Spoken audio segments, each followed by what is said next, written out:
Welcome to a very special episode of Inside the Vatican with America Media. I'm your host, Colleen Dulle, and today I'm joined by Executive Editor Ashley McKinless and our veteran Vatican correspondent, Gerard O'Connell, along with his wife, Elisabetta Piqué, who are the authors of a new book called The Election of Pope Leo XIV, The Last Surprise of Pope Francis. Welcome to Inside the Vatican, everyone. Thank you. All right, so Gerry and Elisabetta, first question. The conclave is such a secret process, right? So many people will see that your book exists and raise the question of the fact that the Cardinals took an oath of secrecy and that obviously many of them broke that oath to speak to you about what was happening.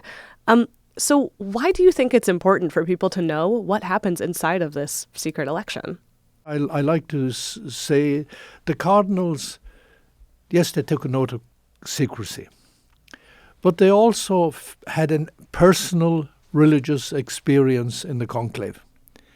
They felt somehow that God's hand is at work here, at work in the history, in this moment of history, of world history, and somehow that God has moved them to identify the first ever American to be a pope. And the question is, why was God pointing this way in a moment when America was ruling the waves, was the military, economic, cultural power in the world? Well, what is God saying? And then you have a president in this country who's making America great again at a cost to any other country in the world. And here's God pointing to a man who's so committed to justice for the poor, to peace, to unity, not polarization, not division, to an end to the wars, a man who has lived through the experience of migrants coming from Venezuela to the poorest part of one of the poorest parts of Peru, where he was bishop. And then he experienced the climate change, the terrible effects of climate change. And here in this country, people are denying that there's even climate change. Why is God pointing to this man as the one who is going to convey God's message to the world? Because the Pope is an authoritative figure. And so the Cardinals, they had this religious experience and they asked themselves this question. They went in with their own ideas. And some of them came out afterwards and said, the man we went in with in our heads as the likely Pope, he was not elected and someone else was. And they were asking themselves, how did we arrive to identify this man in a divided world, a world at war, in less than 24 hours? They said, yes, there was human calculus, but there's also the Spirit of God at work God is at work in human history. And that's what the Cardinals were telling us about their own personal experience. This is how I experienced it. And so they told us various little incidents, and we were like people working on a mosaic, getting a little piece here and preserving those pieces, jotting them down, never putting them in the computer, but jotting them down on a notepad. And gradually the picture emerged rather quickly that truly God was at work. And they wanted the world to know that this is a significant change.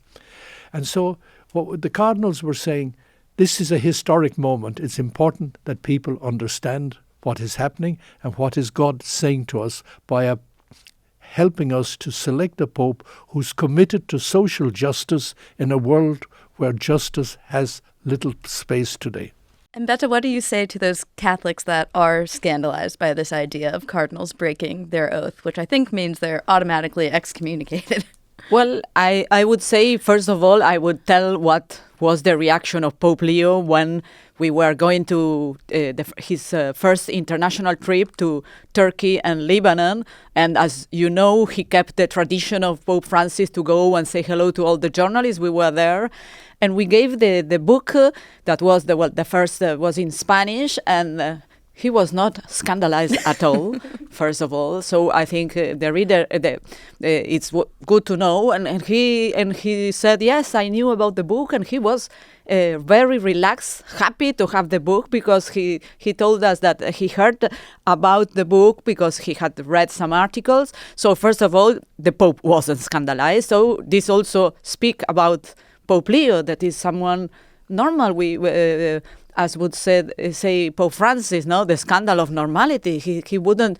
It's not that he said, "I won't greet Gerry and Betta because they did a sinful book." I think that I also had a lot of reaction of bishop, of people that were very happy, because this is a book. It's not the book of the gossip. No, it's a book with facts, done with a rigorous journalistic work. And of course, it's not that we went to a cardinal and so tell me the votes. It's not like that. It's we managed to build this book like a mosaic, as Gerry said, but with a lot of confidence that we, and especially Gerry, because here Gerry is the real Vaticanist, not me. I'm a war correspondent. But anyway, Gerry and me, but Gerry especially, built in years and years of covering the Vatican as someone that everybody trusts Gerry. And of course, we also, I think it's important to say that the cardinals, so nobody said yes in the first vote was like that. No, we managed to reconstruct what happened. We are happy because we had also now a lot of cardinals said, well, that we were on target with what happened inside. And to close, to finish, to answer you, I would say I don't think we are sinners at all. I think we are doing, we did a book that is history at the end of the day. I don't think also the cardinals are sinners because maybe someone gave us, because of details, but details that don't at the end, let's say the telephone, let's see. It's a detail that speaks about the humanity of the conclave, because a cardinal who came into the conclave with a cell phone accidentally, I assume, but yes. That's definitely against protocol. Yes, but it also history in the sense that at the end, with all, and you have seen, you were there, the security, etc., something didn't work, evidently, because even, I think I understand who gets scandalized. I remember Gerry's previous book about the conclave of Pope Francis, and there were some publishing houses that wouldn't publish because they thought that was a scandal, because the secrecy. So I understand perfectly, but I think there are things also that we should scandalize more about other things, that about a secrecy of a conclave, about poverty, about the injustice, about the wars, I would say. Certainly. I have a question for y'all about your process with this, because this was your first book together, but obviously being married to someone does not necessarily mean that you want to work with them on a book. So what was it like for you all to work on this together, especially as Elisabetta had to go back off to cover a war? Were you working on this during the war? Well, I had started before going to the war, the 12 days war of Israel against Iran in June. I had started the process, and we had started, and so, well, it was very difficult, but of course, in those days, I didn't work at all. I was going down to the shelter and trying to so I didn't work at all in that book in those days, but it was quite strange, because in those days, I was speaking with the Spanish editor and doing Zoom in the hotel with my computer, and suddenly a siren, and I had to go, I have to go down to the shelter. So the Spanish editor must have thought, well, this woman is totally crazy, but anyway, I didn't work. But in those days in June, who worked a lot was Gerry, because he started anyway to do the basic work of checking out all the data was there that maybe we didn't have about other publication about the conclave. So at the end, I came back and there was a lot of material, and then we managed. I don't know how. Again, it was difficult because We had a crisis, but we overcome the crisis. but really, at the end, it was something that we were both convinced that we wanted to do together. And at the end, I have to confess that when I read the book in Spanish, when we got the book, I couldn't believe it, because when I saw it, I said, it's a miracle, because it came out well. And quickly, it came together very quickly. Yes, It was really impressive. It was something unbelievable. We had, during the conclave, the idea was emerged that we should write the book. And we had this Spanish journalist friend, Irene, who said, you must write a book, you must write a book. And then, so I contacted Orbis, Robert Ellsberg. Your English publisher. English publisher of my first book also. And he said, we were just going to call you because we wanted to know if you were going to write on the conclave. And I said, yes. He said, okay, we'll give you a contract. He didn't see one line and he offered a contract. And so we started at the end of May. I mean, Pope Leo began his official ministry, as it were, on the 18th of May. And we started about a week afterwards, and she started writing. And then from the 5th of June to the 24th, she was in Israel, covering first of all, the visit of the Argentine president and then the war. And so, but we had both agreed that the structure I'd chosen for the first book, the diary, the day-by-day account. Day-by-day account was most agile. So we were able to tell what we're doing. We're not the news, but we were able to tell what we were doing and how we were getting the information and who we were meeting and what they were saying. And so it's a very, it's a narrative. It's thrilling to read. It is. This brings me to my next question about process, which is how you figure out the votes. Because in your last book, Gerry, on the conclave in 2019, I remember sitting right here with you talking about that one, and you had the vote numbers and you published them. For this one, you're not publishing vote counts. You publish kind of the rankings of where people are in each ballot. But I had a very memorable moment in this conclave sitting at lunch with Christopher Lamb from CNN, our friend. And we're sitting across from each other, and Chris has a notebook. And we're like, okay, how does Gerry do this? Because I know that you put nothing in the computer, like you said. You have your notebook. Do you write down names of every cardinal and say, okay, here's who they're voting for? Like, how do you do this? Well, it's... I had worked out before they went into conclave how many would not vote for Cardinal Parolin. Mm-hmm. But tell me that process. Like, how did you figure that out? How did you do that? I knew the cardinals, and I had talked to them over the years, because you don't get all the information in the 15 days between the death of the Pope and the election and the entry to the conclave. You don't get the information then. You have to know from before they arrive in Rome what they're thinking, where the ones they're excluding and the ones they're contemplating. So when they went into the conclave, we knew that I knew that Parolin had so many votes, and I give a figure in the thing, against him that he could never get elected unless there was a major change in the thinking of the cardinals, which I saw was, I didn't believe was possible.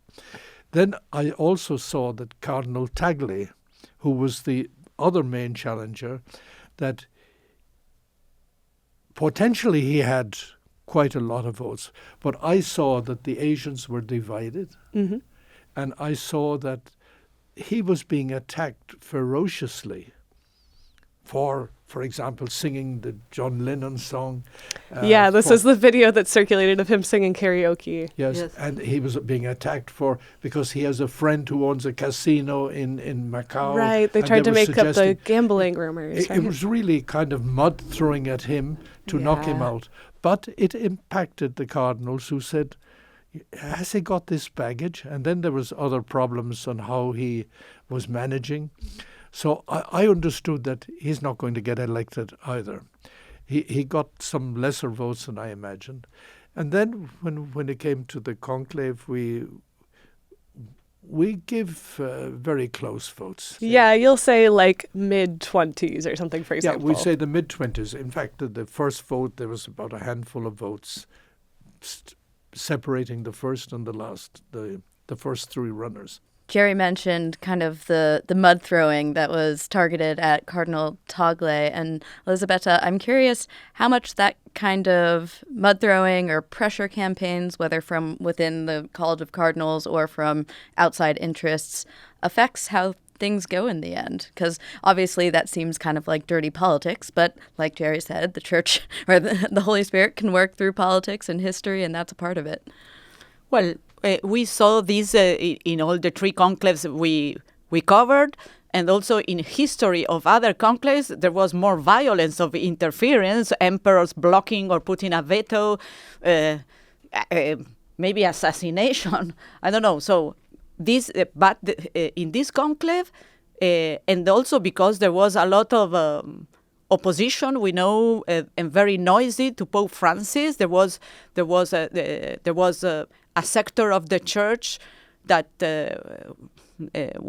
didn't agree with the opening of Pope Francis, and so they were preparing since years, because we know Pope Francis' health was declining, and they were preparing, and so we know, and we put in the book that there was this publication, the Cardinals... College of Cardinals report. Yes, the Cardinal report that was given to the Cardinals. So a lot of interference. Then all this thing we were speaking about, Tagle, these videos. Then, do you remember, there was this press conference of bishop accountability that came out saying Parolin couldn't be Pope, Tagle couldn't be Pope because they mismanaged all the scandal of the abuses in the church. So there was a lot of this mud throwing going on. Of course, you see in the church, you get a little scandalized that in the church happen these things. But as I stressed, they are human beings, and there were interesting. A lot of also we saw before Francis died, there was a big press operation to push Parolin, and that was evident. And but I think, again, it's normal. One of the big stories that you two broke together during the pre-conclave meetings was about specifically how this kind of well-organized resistance to Pope Francis gave a lot of the speeches at the beginning of the pre-conclave meetings. And you both reported on one given by Cardinal Stella, who was seen as kind of the campaign manager of Cardinal Parolin, where he criticized some of Pope Francis's openings, and that was really a pivotal moment. When you think about what information that you have to report at that time, I know you two know that that is going to have some impact in the room. How do you weigh that responsibility? How did you decide to publish that, knowing what effect it could have? Well, there were two articles. There was one which she wrote on Parolin, because everybody was saying that Parolin was Pope Francis's darling. He was the blue-eyed boy of Pope Francis's. And this was the article you wrote that was saying kind of the weaknesses of Parolin, right? The way that he hadn't actually been that close with Francis at the end. We put also in the story that article, Gerry was worried because we know Parolin, but we thought that was, it was vox populi that Parolin wasn't, even that Parolin was the number 2 of Pope Francis. It was, and you know that they were not getting along. There were a lot of signals before Pope Francis died that he didn't want him to be a protagonist in the Easter week, for instance. He didn't want him to celebrate anything. Then that he didn't want him to become the dean of the College of Cardinals because he decided some days before going to hospital to extend the mandate of Cardinal Re, 91 years old. He didn't want him to be a protagonist, as you know. He didn't want Parolin to be the dean of the College of Cardinals, essentially. Yes, because to be a dean of College of Cardinals is to be a protagonist in the process after. Right. So how do you decide to put out that analysis piece, that information, knowing that it could affect the conclave? Because it is it is to do your job with honesty, because it was the truth.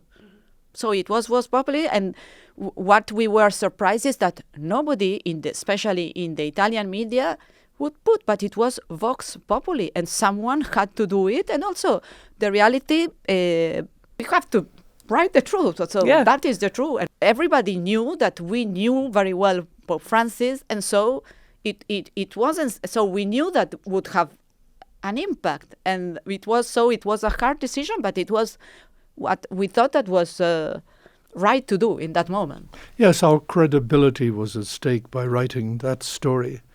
She wrote it, but we discussed it a lot. And I've known Parolin for many years, and we're friendly with him.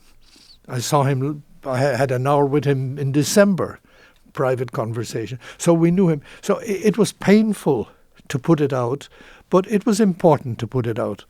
And the same happened in the 2013 conclave. When you broke the story with Andrea Tornelli, we broke a story about the plotting that was happening within the Roman Curia to get a Latin American face, Cardinal Scherer, and then put a really conservative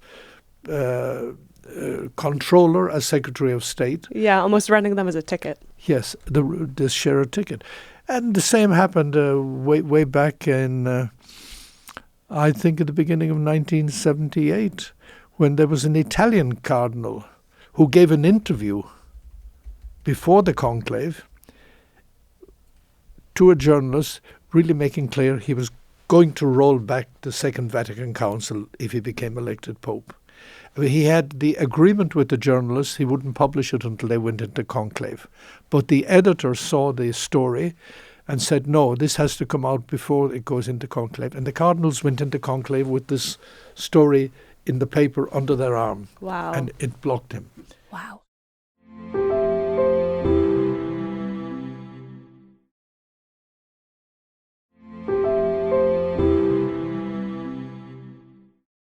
Going back to the election of Pope Leo, you talked a bit about how you figure out some of these numbers and rankings, that sort of thing.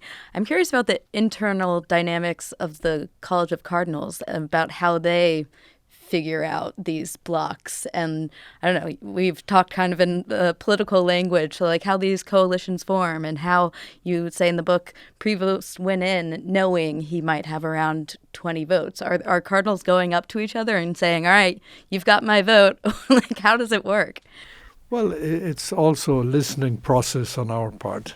Mm-hmm. And I knew from some cardinals that Prevost was being considered, because the cardinals looked and said... How does Prevost know he's being considered? People said it to him, but he also read some... There wasn't so much, but there were some articles out there. But people... he was at meetings, and people in the coffee breaks during these pre-conclave meetings, they would come up and they'd ask him some kind of questions. And... you didn't need to be a genius. If you were being asked a certain type of question, it's because this person asking you, this cardinal asking you, has an interest in knowing what your position is on this. Yeah. So it's... I think I've heard other cardinals say in the past, like, they know that they're being considered when they start getting questions about their health.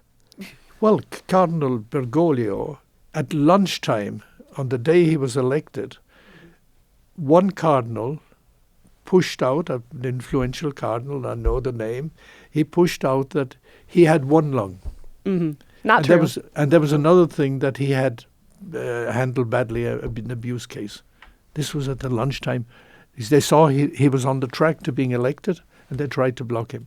So it's a question of listening, and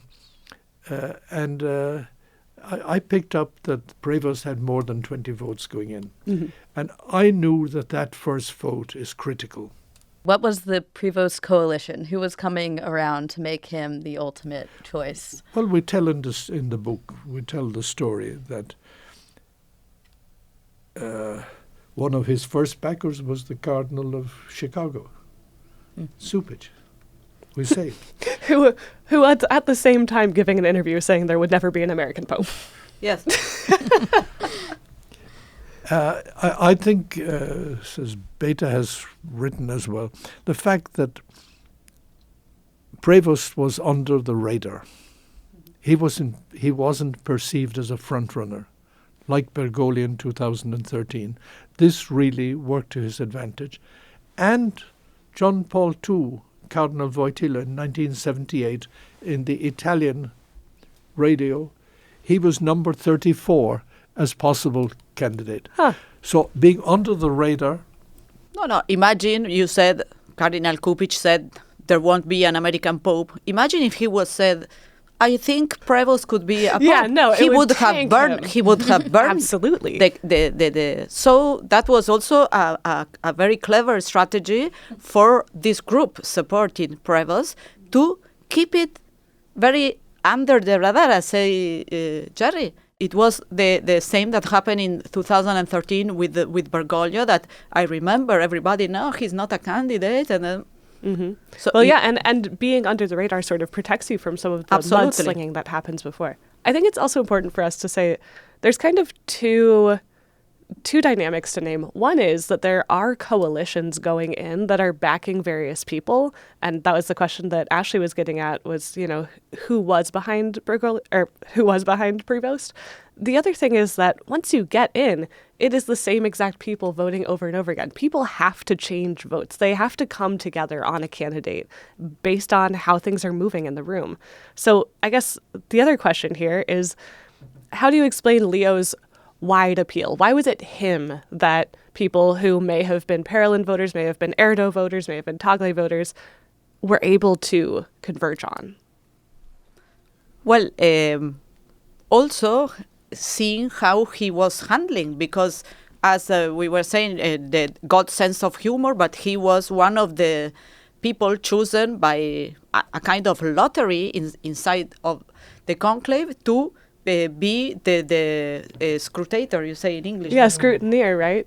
He was literally having to read out his own name. And read out his own votes. name. The fact of reading, we imagine we were not there, but we knew that he was reading his name several times, and he did it evidently with a calm, with a in a way that he was in control. He wasn't, getting I don't know, sweating or someone that would get nervous. I think that was essential, because you could see someone that now we see Pope Leo very in charge, very determined, very and so I think that was for sure a factor. And another factor is that, of course, when they have the lunch, when they have other moments, the cardinal of the island of Tonga that who is this Prevost, would have asked, and they would have said others, well, he's great because blah blah blah. He's a missionary. He was in Peru. He's an American, but he's not an American, and he has a global vision because was the head of the Augustinian. And these people that maybe wouldn't have never voted for Prevost said, yes, this is the guy. Yes, and in the first ballot, there were three candidates. There were four, really. Three came very close to each other. Erdo, Prevost, and Parolin in that order, and then Avelin, a little further down. But the first three, as Beta has just said, it happened that Erdo had to read out the names in the first ballot. Oh, wow. So he was reading his own name a few times. And he was reading his own name, and it was a poor performance. It was getting worse and worse. Can you say in what way? Like, was he too excited? He was, no. We have it in the book. We don't want to say too much, because if not, nobody will. People need to read the book, yeah. But it seems that it was so weak, the voice, that they had to put another microphone. Oh, wow. And so he, in that sense, compared with the Prevost, he seemed like old and not with the strength that you need to be a pope, basically. Yes, these human factors that are not possible to script in advance or even to think out in advance impact, because the cardinals see what's happening, and they say, can that man be pope? Can this one be pope? Operating like that? And so it quickly dissolved down. And then, of course, they were looking for a pastor. And of the first three, yes, Erdo was a pastor, Prevost was a pastor, Parolin didn't fit the job description. Moving beyond the conclave to kind of where we are now with Pope Leo, Colleen mentioned his wide appeal inside the College of Cardinals. Obviously, you have to have that to become Pope. But I think that continues into his papacy. People who were even quite divided over Pope Francis seem to like what they're getting from Pope Leo so far. What do you think accounts for that? The cardinals in the conclave, they wanted someone who would continue the legacy of Pope Francis. Very clearly, they wanted one who had sense of mission, and he was clearly a missionary, who was outgoing, could relate to the other religions, the other cultures. He had visited 50 countries. He had also been to China and India. No pope in history has traveled as much before he is elected than Prevost. And then he's committed to peace like Francis. And he was committed to synodality, to the synodal way of being church. Not the top-down hierarchical, we teach and you follow, but a more listening thing. And he was well known before he went into conclave that he was the one who listened and spoke little. And those who, he was heading the office for bishops, the dicastery for bishops, and many of the cardinals who were in that dicastery had spotted this is a man that could be pope. And so from the first time he appeared on the balcony, he made clear peace, unity, synodality, and working together. That, if you analyze that first speech, which he had scripted, he wasn't talking just out of his head. He had scripted it. So it was a program. Then 2 days later, he met all the cardinals. And again, he made very clear, this is what I want. And so we know that he is personality-wise different to Francis.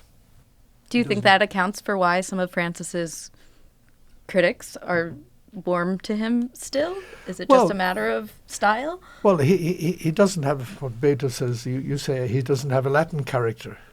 Well, of course he's an Anglo-Saxon pope. So he hadn't the spontaneity, all these things that. But the reality, speaking about critics, we see that there are critics to him because I think the same group that are very ultra-conservative, they start being disappointed because the first thing he did after finishing the Jubilee was to have a consistory of cardinals in which he said we have to study Evangelii Gaudium, that is the basic document of Francis, and so they were disappointed because of this, disappointed because someone wanted to touch all the question of liturgy, and he said we have to study Evangelii Gaudium and we have to keep the synod. So all these I think these ultra-conservative groups that hoped when they saw a Pope Leo coming out of the balcony with an image similar to Benedict because he put, the mozzetta, the red mozzetta, and he had this style or they thought, oh, well, great, we are going back. They are now disappointed because he is not going back. That now he convoked all the president of the Bishop Conference to go and think about Amoris Laetitia. Mm-hmm. He's really doing a lot of study on Francis documents because the other topic for that consistory in January was Predicate Evangelium, the Reform of the Roman Curia. I think there are two things here. One is that he is consolidating. Francis started processes. Mm-hmm. Leo is building on those and consolidating them. And secondly, like Francis, he's very committed to the poor and very critical of the economic model that is governing the world. And so he says inequalities are getting bigger and bigger between people. He said, where are we going in this world?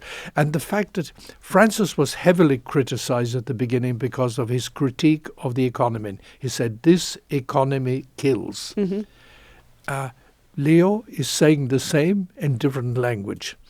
So he's not, in a way, as punchy in his language, but when you actually analyze the words, the content is the same. Mm-hmm. Last question, because we're running out of time. Obviously, you two were very close with Pope Francis, and now that he's passed on, you're able to share or willing to share some stories that you weren't willing to share before. One of those is about a very special event in 2014, and I was wondering if you could share that story with our listeners. Well, yes, it's true. We shared that, yes, Pope Francis married us, and it was really something that we kept for ourselves, but in the book was natural to put, and also with the kids acting as altar servers. And he was so nice, and so we put these details out.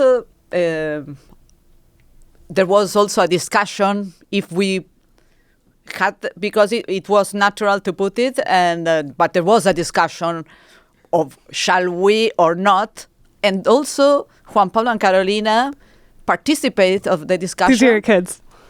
We should say. The kids, and we won. They said don't put it. Yes.